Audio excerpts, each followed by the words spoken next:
We begin tonight with major developments involving President Trump, the whistleblower complaint, and what could be a key moment in the impeachment battle.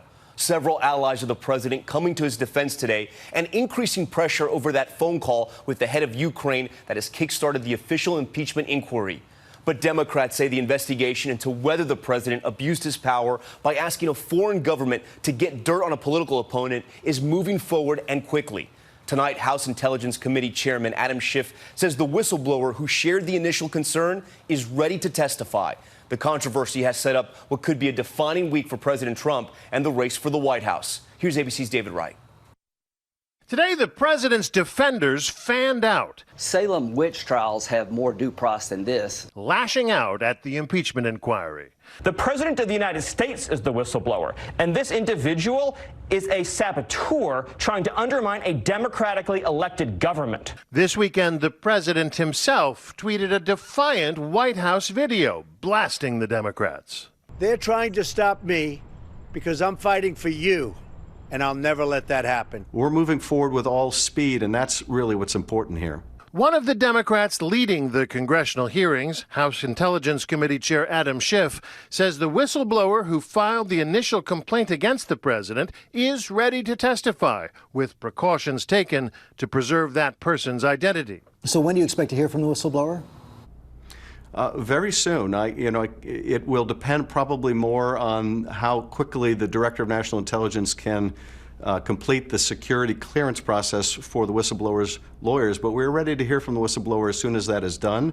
Today, the president's personal lawyer, Rudy Giuliani, named more than 30 times in the whistleblower's report, suggested he'll only cooperate with the congressional inquiry if the president says he can. Will you cooperate with the House Intelligence Committee?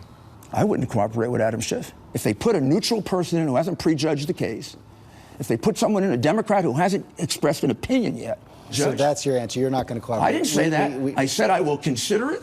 You said you wouldn't do it. You said you will not cooperate with Adam Schiff. I said I will consider it. I have to be guided by my client. A new ABC News Ipsos poll suggests that for now, the public is giving Congress the benefit of the doubt.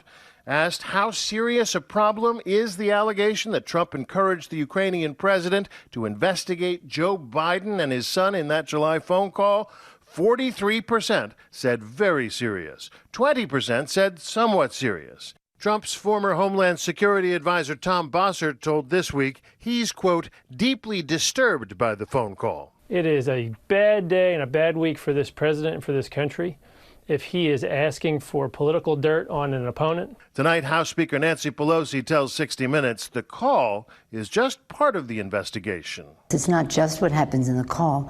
It's part of the sequencing of events as well. You withdraw a couple $100 million worth of assistance to a country and then a couple of days later say, by the way, can you help me with my campaign, in other words. There's a sequencing there. All right, David Wright joins us now live from the White House. And David, we heard Chairman Adam Schiff in your report there that the House Intelligence Committee is moving forward quickly. Congress is in a 2-week recess, but the committee is still going to call witnesses? It is, Tom, and at a quick pace. This week, they expect to hear from the former U.S. ambassador to Ukraine, also the former U.S. special envoy to Ukraine, who resigned a couple of days ago. And they expect to hear from the inspector general, the one who escalated the whistleblower's report, calling it credible and of urgent concern. That testimony will likely be taken behind closed doors, Tom. David Wright starting us off tonight. David, thank you. Hi, everyone. George Stephanopoulos here. Thanks for checking out the ABC News YouTube channel. If you'd like to get more videos, show highlights, and watch live event coverage, click on the right over here to subscribe to our channel. And don't forget to download the ABC News app for breaking news alerts. Thanks for watching.